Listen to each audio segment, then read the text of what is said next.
अल Jilani travels India आपके लिए लाए हैं इस बार special Ramzan packages. Full month Ramzan उम्रा और स्पेशल आखिरी या पहले 20 दिन के रमजान पैकेजेस भी मौजूद हैं। इस रमजान पैकेजेस में सारी डायरेक्ट फ्लाइट्स और करीब की होटल्स अल जिलानी ट्रैवल्स इंडिया ने अवेलेबल कराई है। अब तक 200 से भी ज्यादा फैमिलीज ने उम्रा के लिए अल जिलानी ट्रैवल्स इंडिया पे भरोसा जताया है। विजिट कीजिए अल जिलानी ट्रैवल्स इंडिया के ऑफिस में और इस रमजान ईद उल फित्र मनाए सरकार के शहर मदीनातुल मुनव्वरा में।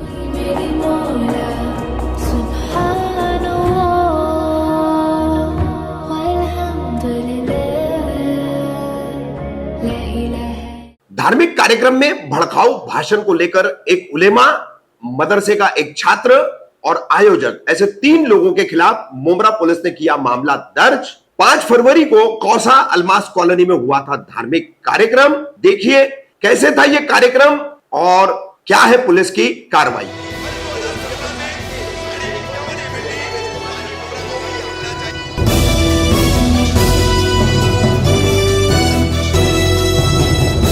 रफी कामदार हिंदुस्तानी रिपोर्टर में आपका स्वागत है। गुजरात के जूनागढ़ में 31 जनवरी को एक कार्यक्रम में अपनी तकरीर करने के बाद मुफ्ती सलमान अजहरी पुलिस के चंगुल में फंसा दिए गए और एक के बाद एक उनके ऊपर एफआईआर दर्ज करके उनकी गिरफ्तारी का सिलसिला अभी भी जारी है। अब धीरे धीरे सभी उलेमाओं को पुलिस प्रशासन जो है वो लपेटे में ले रहा है। अब नया और ताजा मामला सामने आया है मुमरा से। मुमरा पुलिस स्टेशन के स्पेशल ब्रांच गोपनीय विभाग के पुलिस नायक है शरद पाटिल।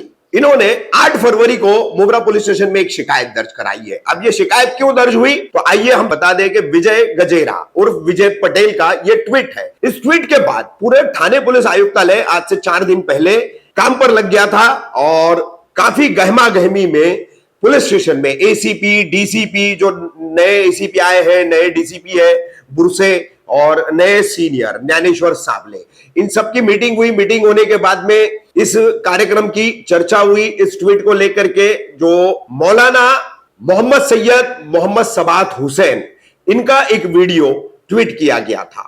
हालांकि ये जो कार्यक्रम हुआ है उसका 3 घंटे से ज्यादा का लाइव प्रसारण किया गया है, वो जस का तस मौजूद है यूट्यूब पर। वो उसमें से अंश हम आपको दिखाएंगे कि पुलिस ने जो कार्रवाई की है तो वो कैसे की है, किसके आधार पर की है। तो शरद पाटिल की शिकायत दर्ज की गई है 153A, 295A, 505(2) और 188। ये भारतीय दंड संहिता की सारी धाराएं लगा करके गुलशने मदीना इस मदरसे का छात्र है मोहम्मद आबिद रजा। फिर इसी कार्यक्रम में ख्वाजा गरीब नवाज कॉन्फ्रेंस नाम का ये कार्यक्रम, जिसमें दस्तारबंदी मदरसा से फारिग होने वाले जो तालिब इल्म होते हैं, छात्र होते हैं, उनकी दस्तारबंदी जो की जाती है उसका ये कार्यक्रम था। और इसी कार्यक्रम में आए थे एक मेहमान और वक्ता के तौर पर मोहम्मद सैयद मोहम्मद शहबाज हुसैन, ये मौलाना। तो इनकी तकरीर हुई है। मोहम्मद आबिद रजा की शुरुआत में है और इनकी अंत में है। तो ये दोनों की तकरीरों को आधार बना करके मुमरा पुलिस ने शरद पाटिल, मुमरा पुलिस स्टेशन के पुलिस कर्मचारी, ये खुद इसमें शिकायतकर्ता बने हैं और इन धाराओं के तहत उन्होंने इन तीनों के खिलाफ शिकायत दर्ज कराई है। तीसरे हैं कौसा अलमास कॉलोनी के समाज सेवी हाजी जहांगीर इस्माइल सूरती। कौसा अलमास कॉलोनी में उनका जो रिहायशी मकान है, वहीं पर आबिदा हॉल है, उसी की सड़क पर गत 5 फरवरी की रात को यह कार्यक्रम किया गया था। किस तरीके से कार्यक्रम हुआ है वो पहले झांकियां आपको दिखाते हैं, फिर उसके बाद आप देखिए मोहम्मद आबिद रजा। कुछ धर्म की तुलना के तहत आबिद रजा से जरूर यहां पर गलतियां हुई है और जो तुलनात्मक दृष्टिकोण से आबिद रजा ने बातें की है वो कबूलने जैसी नहीं है, वो स्वीकार्य नहीं है। उसके बाद देखिए मोहम्मद सैयद मोहम्मद शहबाज हुसैन, ये मोजो मौलाना है, इनकी तकरीर। इन्होंने अंत में सिर्फ मुफ्ती सलमान अजहरी का समर्थन करते हुए उनकी गिरफ्तारी को गलत बताते हुए उनकी रिहाई की मांग की है। मौलाना मोहम्मद सैयद मोहम्मद शहबाज हुसैन की तकरीर में कहीं पर भी कोई भी बात आपत्तिजनक दिखाई नहीं दे रही है। उसके बावजूद उनको इस एफआईआर में पुलिस ने आरोपी बनाया है। और रही बात इस कार्यक्रम का आयोजन मदरसा गुलशन मदीना और इलाके के हिसाब से हाजी जहांगीर इस्माइल सूरती ने किया था, तो उन्होंने पुलिस से इसके लिए कोई अनुमति नहीं ली और पुलिस आयुक्त द्वारा भीड़ इकट्ठा 5 से ज्यादा लोग इकट्ठा करने पर मनाही आदेश जारी रहने के बावजूद यहां पर उन्होंने एक कार्यक्रम करवाया जिसमें धार्मिक कार्यक्रम होते हुए भी भड़काऊ भाषण दिए गए, इसलिए उन्हें भी आरोपी इसमें बनाया गया है। तो मुफ्ती सलमान अजहरी के बाद अब ये मौलाना मोहम्मद सैयद मोहम्मद शाहबाद हुसैन मुमरा के ही रहने वाले हैं। मोहम्मद आबिद रजा ये गुलशन मदीना का ही यहां से फारिग हुआ छात्र है और कौसा के ही रहने वाले हैं हाजी जहांगीर सूरती। तीनों के खिलाफ पुलिस ने यह मामला दर्ज करके बता दिया कि मुफ्ती सलमान अजहरी से शुरू किया गया सिलसिला अब छोटे से छोटे बड़े से बड़े आलिम तक पहुंचकर रहेगा। आप मुंह खोलोगे, आप आवाज उठाओगे, आप बोलोगे तो आपके खिलाफ पुलिस इस तरीके से मामले दर्ज करेगी।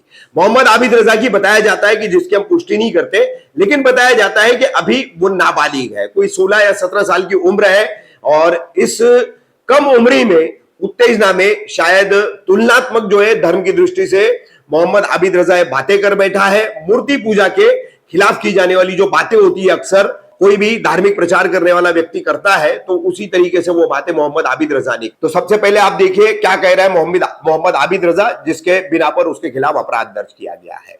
और उसके बाद आप देखिए कि इस कार्यक्रम में पहुंचे थे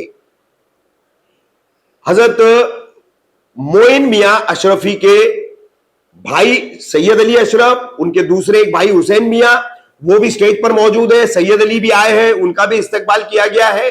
और उसके बाद जो है इस कार्यक्रम में बोलने वाले इन 2 लोगों पे और एक आयोजक पे एफआईआर दर्ज की गई है। ये सिलसिला अब कहां तक पहुंचेगा, ये एक बहुत बड़ी खतरे की घंटी मुसलमानों के लिए अब लगातार बजती जा रही है। जब हिंदुस्तान के सरजमीन पर आए हैं ना, खुदा की कसम उन्होंने दीन कैसे फैलाया है, बड़ी मुश्किलात से उन्होंने दीन फैलाया। खुदा की कसम मेरे ख्वाजा ने दीन कैसे फैलाया है। जैसे हिंदुस्तान पे आए ना, तो हिंदुओं की एक रस्म होती है, गैर मुस्लिमों की एक रस्म होती है, लोटियों में दूध लेकर के मंदिरों में जाकर के दूध पिलाते थे, उनकी एक रस्म थी। तो बाप रोज जाता था, ऐसा ही चलता रहा। वो बात अलग है कि नालियों में दूध बहे ना, तो वो बात कोई नहीं, लेकिन वही दूध का एक कतरा किसी भूखे के पेट के बच्चे में नहीं जाना चाहिए। ये कैसा धर्म है साहिब तुम्हारा कि बच्चा भूख की वजह से भूखा तड़पता रहे और तुम्हारा दूध नालियों में बहता रहे। अल्लाहु अकबर। ये उनका धर्म है, वो जाने, लेकिन हमारा धर्म, हमारा मजहब तो इतना सच्चा मजहब है। लोग जिसे आज आतंकवाद से जोड़ते हैं, लोग जिसे आज आतंकवाद से जोड़ते हैं, जरा बता तो जो मजहब रास्ते की पड़ी हुई ईंट को हटाने से जन्नत की बशारत दे दे, उससे सच्चा और पक्का मजहब कौन सा मजहब? सुभान अल्लाह, सुभान अल्लाह, नारे तकबीर, नारे। एक गुजारिश कर रहा हूं, थोड़ा बाद में वक्त ना मिले। देखो ऐसा करो, कुछ दिन कम जियो मगर जिंदगी के साथ जियो, डर के ना जियो, निडर होके जियो। हमारे बुजुर्गों ने डरना नहीं सीखा है। 313 थे तो 1000 को भगाया था। तलवारें 7 थी मगर अल्लाह साथ था। तलवारें 7 मगर अल्लाह साथ। किसी से डर के मत जियो। कुछ दिनों में मर जाओ कोई मसला नहीं। मेरे बच्चे, मेरे बच्चों का भी मालिक वही है जो मेरा मालिक है। हाय हाय। उन चापलूसों को तारीख याद नहीं करती जिन्होंने अपनी जानों की परवाह नहीं की है, जो जानों के लिए डरते रहे। तारीख उन सहाबाए किराम को याद करती है जिन्होंने मदीना छोड़ा तो उनकी लाशें भी मदीने कभी नहीं आई। हाय हाय हाय, क्या बात है मियां, वाह वाह। ये बात इस वजह से कर रहा हूं, हम अमन पसंद हैं, मुल्क से मोहब्बत करते हैं, मगर अगर हमारे उलमा के साथ ये ज्यादती होगी तो बर्दाश्त नहीं की जाएगी। वाह वाह वाह। जो हजरत मुफ्ती सलमान अजहरी साहब के साथ हुआ है, हम सब उनके साथ हैं। एक मिनट, हर हाल में उनके साथ हैं। और सुनिए, उन्होंने इशारे किनारे में जो भी कुछ कहा, कोई इतना गलत नहीं कहा जिसको तुमने बना लिया है। सुनो, जो मैं कह रहा हूं, मैं अपनी बात का जिम्मेदार खुद हूं। समझ आ रही नहीं आ रही है?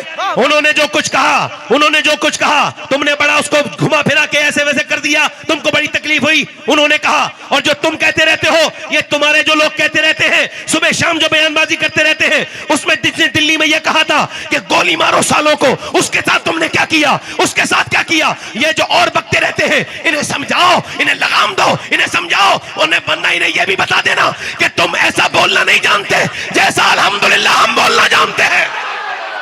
लब्बैक या रसूल अल्लाह, लब्बैक या रसूल अल्लाह। हम अल्हम्दुलिल्लाह हिंदुस्तान के आईन और कानून के मानने वाले लोग हैं, बेशक मानते रहेंगे हमेशा, बेशक मगर हमारे आदमी को छोड़ा जाए, बेशक सलमान अजहरी को रिलीज किया जाए, बेशक सलमान अजहरी को छोड़ा जाए, बेशक। और ये बताया जाए सलमान अजहरी अकेला नहीं है, सारे बरेलवी मुसलमान उसके साथ हैं। लब्बैक या रसूल अल्लाह, लब्बैक या रसूल अल्लाह, लब्बैक लब्बैक लब्बैक लब्बैक लब्बैक लब्बैक लब्बैक लब्बैक लब्बैक बस बैठ जाइए। लब्बैक या रसूल अल्लाह। बैठ जाइए। बस एक बात और अर्ज करता हूं, हुजूर के नाम पे कौन कौन गर्दन कटा सकता है, हाथ उठा के बताएं, नीचे हाथ कर लें। बस मैं खत्म कर रहा हूं, वैसे ही वक्त वैसे ही नहीं है, वक्त खराब कर दिया गया। हाथ उठा के बताओ कौन कौन हुजूर के नाम पे गर्दन कटा देगा, नीचे हाथ कर लें। एक मिनट सुनो, मेरी तरफ देखें, एक मिनट मैं, अरे छोड़िए, सही मैं खत्म ही कर रहा हूं। हुजूर के नाम पे गर्दन कटा देंगे इंशाल्लाह, नीचे हाथ कर लें। जो हुजूर के नाम पे गर्दन कटा सकते हैं वो कुछ भी कर सकते हैं। तो कितने लोग ऐसे हैं जो हुजूर के नाम पे आज से दाढ़ी रखा लेंगे, वो खड़े हो जाए, बस जो पूरी दाढ़ी रखाए वो खड़े हो जाए। हुजूर के नाम पे जो पूरी दाढ़ी रखाए इंशाल्लाह दाढ़ी रखाएंगे, सही साहब के सामने वादा कर रहे हैं इंशाल्लाह। अल्लाह ताला आप सबको सलामत रखे, बाकरामत रखे, खुशियां दे। तकरीर इंशाल्लाह फिर कभी। वमा अलैना इल्ला अल बलाग। अस्सलाम वालेकुम।